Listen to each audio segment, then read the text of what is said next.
Hi అండి, welcome to ఇల్లాలి ముచ్చట్లు. ఇల్లాలి ముచ్చట్లు ఛానల్కి స్వాగతం. ఎలా ఉన్నారండి? అందరూ బాగున్నారా? నేను కల్కి మూవీ గురించి చిన్న రివ్యూ లాంటివి చెప్పాను కదా, అదే అంటే నా సొంత అభిప్రాయం, సినిమా మీద నా సొంత అభిప్రాయాన్ని నిన్న మీతో ఇలా పంచుకున్నాను కదా. అయితే నిన్న పూర్తిగా చెప్పడం అవ్వలేదన్నమాట, ఎందుకంటే అప్పటికే వీడియో ల్యాక్ అయిపోతుంది, 10 నిమిషాలు దాటేస్తుంది. సరే అని చెప్పేసి ఆపేస్తాను. అందరి గురించి చెప్పాను కానీ హీరో ప్రభాస్ గురించి చెప్పలేదు. మన డార్లింగ్ ప్రభాస్ గురించి అయితే ఏమీ చెప్పలేదు కదా, అందుకని చెప్పి మిగిలిన కొంచెం వీడియో చేద్దామని చెప్పి ఈ రోజు ఇలా మీ ముందుకు వచ్చేసాను అనమాట. కల్కి మూవీ నాకు ఎంత బాగా నచ్చింది అనేది నేను వీడియోలో చెప్పేస్తాను. అసలు ప్రభాస్ నటన అయితే వేరే లెవెల్లో ఉంది, చాలా బాగుంది. అసలు ప్రభాస్కి ఎంత ఫ్యాన్ బేస్ ఉన్నదనేది, ఎంత ఫ్యాన్ ఫాలోయింగ్ ఉన్నదనేది అందరికీ తెలిసిందే కదా. ఈరోజు ప్రభాస్ గారు అయితే అసలు అంతర్జాతీయ కాదు, ఇంటర్నేషనల్ హీరో అనమాట. నేషనల్ హీరోకి ఎప్పుడో పరిధి దాటేసి ఆయన ఇంటర్నేషనల్ హీరో అయిపోయారు. మరి అలాంటి ఇంటర్నేషనల్ హీరో నుంచి ఒక మంచి సినిమా వస్తుందంటే ఎంతమంది ఎన్ని విధాలుగా ఎదురు చూస్తూ ఉంటారు కదా. అలాగే నేను కూడా ప్రభాస్ కల్కి మూవీ ఎప్పుడు వస్తుందని చాలా ఎదురు చూస్తాను. ఎందుకంటే ఈ సినిమా అనౌన్స్ చేసి 4 సంవత్సరాలు అయిపోతుంది ఇంచుమించుగా. ఒక మహానటి సినిమా చూసిన తర్వాత నాగశ్విన్ గారి డైరెక్షన్ ఎలా ఉంటుందనేది మనకు తెలుసు, ఆ విషయం కూడా మనకు తెలుసు కదా. అందుకని చెప్పి నేను అలాంటి సినిమా ఎప్పుడు వస్తుందా అని చెప్పి నేను ఛానల్ నుంచి ఎదురు చూడటం జరిగింది. అయితే ఈ మూవీని మొదటి భాగం అంతా కూడా కాస్త ల్యాగ్గా తీస్తారు. ల్యాగ్గా అంటే ల్యాగ్ అని కాదు, అప్పుడు వాతావరణ పరిస్థితులు ఎలా ఉంటాయనేది మనకి సినిమాలో క్లియర్గా చూపించారు. కానీ నా అభిప్రాయం ఏంటంటే అలా కాకుండా మనకి మహాభారతాన్ని కొంచెం కొంచెం అవగాహన చేస్తూ, మహాభారతాన్ని ఈ సినిమాలో మొదటి హాఫ్లో కూడా అందులో ఇంక్లూడ్ చేసుకుంటూ చిన్న చిన్నగా బిట్లు ఇస్తూ, లేదా పాత్ర పరిచయాల్ని కూడా మనకి చెబుతూ సినిమాని తీస్తే ఇంకా బాగుండేదేమో అనేది నా అభిప్రాయం. సినిమా గురించి ఎవరి అభిప్రాయాలు వాళ్ళు యూట్యూబ్లో చాలా బాగా చెబుతున్నారండి. కొంతమంది అయితే మహాభారతాన్ని బాగా వక్రీకరించి తీశారని చెబుతున్నారు. అయితే అవన్నీ పెద్ద పెద్ద విషయాలు, మనకు తెలీదు. రామాయణ మహాభారతాలు తెలియని అమ్మాయిలు మన ఇండియాలో ఎవరు ఉండరు. అలాగే నాకు కొంచెం కొంచెమే తెలుసు, నాకు అంత పెద్దగా ఏమి తెలియదు. కాబట్టి నాకు తెలిసిన మహాభారతం, నాకు తెలిసిన రామాయణాల గురించే నేను చెప్పగలను కదా. అయితే పెద్ద పెద్ద వాళ్ళందరూ చాలా ఏదో మాట్లాడుకుంటున్నారు. ఆ విషయాలన్నీ పక్కన పెడితే కనుక సగటు ప్రేక్షకుడికి నచ్చే విధంగానే ఉంది. ఒక ప్రభాస్ అభిమానులు మాస్ క్లాస్ అని తేడా లేకుండా ప్రభాస్ అభిమానులు ఏవైతే కోరుకుంటారో అలానే ఉంది సినిమా. ఎందుకంటే ఈరోజు ఆ సినిమా సాధించిన సక్సెస్ చూసుకుంటేనే అర్థమైపోతుంది కదా.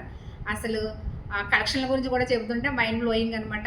ఒక్క సినిమాకి ఇంత కలెక్షన్ అనిపిస్తుంది. 600 కోట్ల రూపాయలు పెట్టి తీసిన సినిమా అంత గొప్పగా ఆడడమే కరెక్ట్, అంతే కదా. అందులో ఉన్న మనం ఏ పని చేసినా అందులో ప్లస్లు ఉంటాయి, మైనస్లు ఉంటాయి. అలాగే అంత పెద్ద ప్రాజెక్ట్ చేసేటప్పుడు చిన్న చిన్న మైనస్లు ఉంటాయి, ఉండకుండా ఎలా ఉంటాయి. కానీ మనం ఆ మైనస్నే పట్టుకుని వేలాడకూడదు కదా. చాలామంది ఆ మైనస్ల గురించి కూడా చెబుతున్నారు. ఏదేమైనా ప్లస్ మైనస్లు కూడా ఎలా ఉన్నా కూడా సినిమా అయితే మాత్రం చాలా బాగుంది. ప్రభాస్ నటన అయితే అదిరిపోయింది. మామూలుగానే ప్రభాస్ చాలా బాగా చేస్తాడు, తన కామెడీ కూడా చాలా బాగా చేస్తాడు.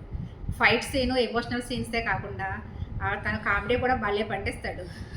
ప్రభాస్ కామెడీ కూడా నాకు బాగా నచ్చుతుంది. అలాగే కొద్దిగా ఇందులో కూడా చాలా కామెడీ సీన్స్ ఉన్నాయి. అయితే ప్రభాస్ చేసిన దానిలో కామెడీ బాగానే ఉంది, కానీ ఒక రోబో అని, బుజ్జి అని ఒక చిన్న రోబో ఉంటుంది అందులోని. ఆ రోబో మాటలు వాయిస్ కొంచెం క్లారిటీగా అనిపించలేదు నాకు. అది కూడా క్లారిటీగా ఉంటే ఇంకా బాగుంది అనిపించింది. ఇంకా ఏముంది సినిమాలో, బ్రహ్మానందం ఉన్నాడు. కానీ పాపం బ్రహ్మానందం పాత్ర మొత్తం ఒక ఆక్సిజన్ మాస్క్ లాంటిది అలాగా తొడుక్కునే ఉంటాడు సినిమా అంతని. పెద్ద కామెడీ ఏం లేదులే, కానీ బ్రహ్మానందం స్థాయికి తగ్గ కామెడీ కాదు, కానీ ఏదో ప్రభాస్తో కలిసి కొంచెం కామెడీ చేస్తాడనమాట. తర్వాత మర్చిపోయాను, దీపికా పడుకునే సినిమాలు మనం చెన్నై ఎక్స్ప్రెస్ అలా అంటే బాగా హిట్ అయిన సినిమాలు ఒక 2-3 సినిమాలు తప్పితే, ఓం శాంతి ఓం అలాంటివి తప్పితే నేను డైరెక్ట్గా చూస్తుంది లేదు. పద్మావతి, ఓం శాంతి ఓం, చెన్నై ఎక్స్ప్రెస్, ఈ 3 సినిమాలు నేను చూశాను. ఇప్పుడు డైరెక్ట్ తెలుగులో తీస్తుంది కాబట్టి తను చూసాము, చాలా బాగుంది. తన పెద్దగా పాత్ర అయితే ఏం కాదు. అంటే నెక్స్ట్ ఇంకొక ఉందంటున్నారు కదా, ఇంకో మూవీ కూడా ఉంది కదా, రెండు అంటున్నారు, 2, 3, 4 కూడా తెలియదంట. యూనివర్సల్గా తీస్తారంటున్నారు. ఒకవేళ సెకండ్ పార్ట్లో ఏమైనా తన పాత్ర నిడివి ఏమైనా పెంచుతారేమో తెలియదు, కానీ ఆ అమ్మాయి కూడా చాలా బాగా చేసింది. సినిమాలో ప్రభాస్ మాట్లాడితే కాంప్లెక్స్కి వెళ్తాను అంటాడు.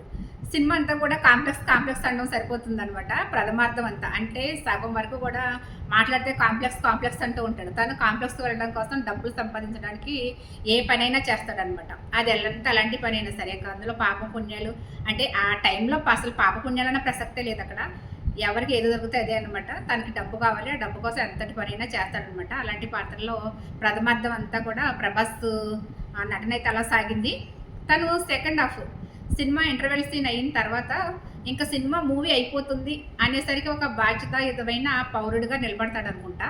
అదంతా మనం సెకండ్ హాఫ్లో చూడొచ్చు. ఫస్ట్ సినిమాలో అంతా కూడా ఎక్కువగా అయితే అమితాబ్ గారి నటనే ఉంది. ప్రభాస్ ఇద్దరు అసలు అమితాబ్ గారు ఏంటోనండి ప్రభాస్తో సమానంగా ఫైట్ చేశారు. 80 సంవత్సరాలు దాటిన ఒక పెద్ద మనిషి ఆ ప్రభాస్తో సమానంగా ఫైట్ చేయడం ఏంటో అసలు అర్థమే కాలేదు నాకు. అసలు ఎంత బాగా ఫైట్ చేస్తాడో ఆయన. ఫైట్ సీన్లో ఎక్కడ తగ్గలేదనమాట. ప్రభాస్తో సమానంగా తీశారు. ఆయన పాత్ర కూడా ప్రభాస్ కన్నా కూడా ఆయన పాత్ర బాగుంది అంటున్నారు. అయితే క్యారెక్టర్ పరంగా ఆయన పాత్ర చాలా బాగుంది. కానీ ఎప్పుడైనా హీరోనే కదా. లాస్ట్కి వచ్చేసరికి మాత్రం చాలా బాగుంది సినిమా. అసలు సెకండ్ హాఫ్ అయితే అసలు ఒక్కొక్క సీను చూస్తుంటే మహాభారతం అంటే ఇలా ఉంటుందా, ఇలా జరిగిందా మహాభారత యుద్ధం.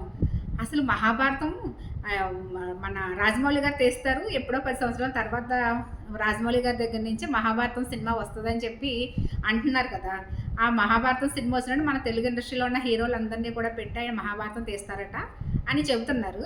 అది ఎంతవరకు నిజమో మనకు తెలియదు. కానీ నాగశ్విన్ గారు తీసిన మహాభారతం అయితే మాత్రం ఒక్కొక్క సీను చూస్తుంటే అసలు ఎంత బాగుందో చెప్పలేమండి.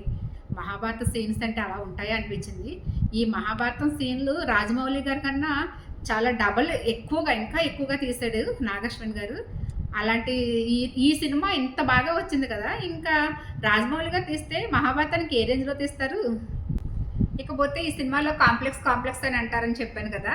ఆ కాంప్లెక్స్ అంటే అదేంటో అసలు అదొక భూతల స్వర్గమేమో. అదేంటో అంటే వారణాసి నగరంలో ఈ కాంప్లెక్స్ అనేది ఇలాగా పైనుంచి ఇలా ఏలాడుతూ మనకి కనిపిస్తుంది అనమాట. అలా పైనుంచి ఏలాడుతూ కనబడుతుంది. అది ఏంటా అనుకున్నాను నేను. తీరా చూస్తే కాంప్లెక్స్ అంటే ఏంటో తెలుసు అసలు. ఆ కాంప్లెక్స్ని చూస్తే నాకు మధ్య పోయింది అసలు. కాంప్లెక్స్ అంటుంటే ఆ కాంప్లెక్స్ ఏమైనా భూతల స్వర్గమేమో. అందుకే ఆ కాంప్లెక్స్ వెళ్ళడం కోసం వీళ్ళందరూ ఇన్ని పాటలు పడుతున్నారేమో అనిపించింది. తీరా చూస్తే కాంప్లెక్స్ ఏంటనుకుంటున్నారు, భూమి. అవునండి, భూమి. ఆ కాంప్లెక్స్లో ఏమున్నాయో తెలుసా? నదులు, సరస్సులు, సముద్రాలు, కొండలు, గుట్టలు, పచ్చదనం అంటే ఇంకేం లేదు ఆ కాంప్లెక్స్లో. ఇప్పుడు ప్రజెంట్ మన భూమి ఎలా అయితే ఉన్నదో ఆ కాంప్లెక్స్లో కూడా అదే ఉందన్నమాట. నాకు అప్పుడు అనిపించింది మనిషి ఎప్పుడూ కూడా ఉన్నది పోగొట్టుకుని లేని దానికోసం వెంపర్లాడడమే మనిషి యొక్క మనస్తత్వం. అంతే కదా. ఉన్న ఈ పచ్చదనాన్ని, ఈ అందమైన భూమిని సర్వనాశనం చేసి పెట్టేసి మళ్ళీ అదే భూమి కోసం వెంపర్లాడడం, యుద్ధాలు చేయడం, అందులోకే వెళ్ళాలని చెప్పి డబ్బు సంపాదించడం కోసం అందులోకే వెళ్ళాలనే కోరికతోనే జీవించడం, ఇవన్నీ అసలు ఏంటి? నాకైతే అలాగే అనిపించింది. ఇంత అందమైన ప్రకృతితో ఉన్న ఇంత అందమైన భూమి మీద మనం ఉంటాం ఎంతో అదృష్టవంతులు కదా అని అనిపించింది అనమాట. ఇదేనండి ఈ సినిమా. అన్నట్టు ఈ సినిమాలో జక్కన్న కూడా ఉన్నాడండి. అదే మన రాజమౌళి గారు. ఈ సినిమాలో రాజమౌళి గారు కూడా ఉన్నారు. ఇంకా రామ్ గోపాల్ వర్మ, దుల్కర్ సల్మాన్ వీళ్ళంతా కూడా ఉన్నారనమాట. ఒక సీన్లో మన ప్రభాస్ని రాజమౌళి గారు తరుముతూ ఉంటారనమాట. అదే ఫైట్ సీన్లో ఉంటుంది. అప్పుడు ఒక డైలాగ్ వస్తుంది, అది మనకి భలే నవ్వు తెప్పిస్తుంది. ఏంటంటే, అమ్మో ఈయనకు దొరికానంటే నేను 5 సంవత్సరాల వరకు వదలడు అని ప్రభాస్ అంటాడనమాట. అంటే ఏం లేదు, బాహుబలి సినిమా 5 సంవత్సరాలు పట్టింది కదా ఆయనకి ప్రభాస్తో తీయడానికి. ఆ డైలాగ్ అనమాట. అప్పుడు రాజమౌళి గారు అంటారు, ఈసారి దొరుకుతావు కదా అప్పుడు 10 సంవత్సరాలు చెబుతాను నీ పని అంటాడనమాట. అది చూడడానికి నాకు భలే అనిపించింది. ఎందుకంటే ఈసారి మహాభారతంలో ప్రభాస్ని పెట్టి 10 సంవత్సరాలు పడుతుంది అనుకుంటా సినిమా తీయడానికి. నాకైతే అదే అనిపించింది అనమాట. ఈ ఓవరాల్గా ఈ సినిమా చాలా బాగుంది. మొత్తం చాలామంది నటించారండి ఇందులోని. ఇంకా యూనివర్సల్గా ఈ సినిమా వస్తూ ఉంటుంది కాబట్టి ఇంకా చాలామంది యాక్టర్లను చూడొచ్చు మనం. Second part, third part, fourth పార్ట్లో చాలామంది హీరోలను చూడొచ్చు అనమాట. ఓకేనండి, ఇదే నా కల్కి సినిమా రివ్యూ. రేపటి నుంచి రేపటి నుంచి కాదు, నేను అసలు ఈ మధ్యకాలంలో వీడియోస్ ఏమి అప్లోడ్ చేయడం లేదు. రేపటి నుంచే అన్ని వీడియోస్ స్టార్ట్ చేయడం మొదలు పెడతానండి.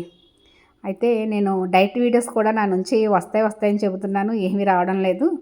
నేను తొందరలోనే డైట్ వీడియోస్ కూడా అప్లోడ్ చేస్తూ ఉంటాను.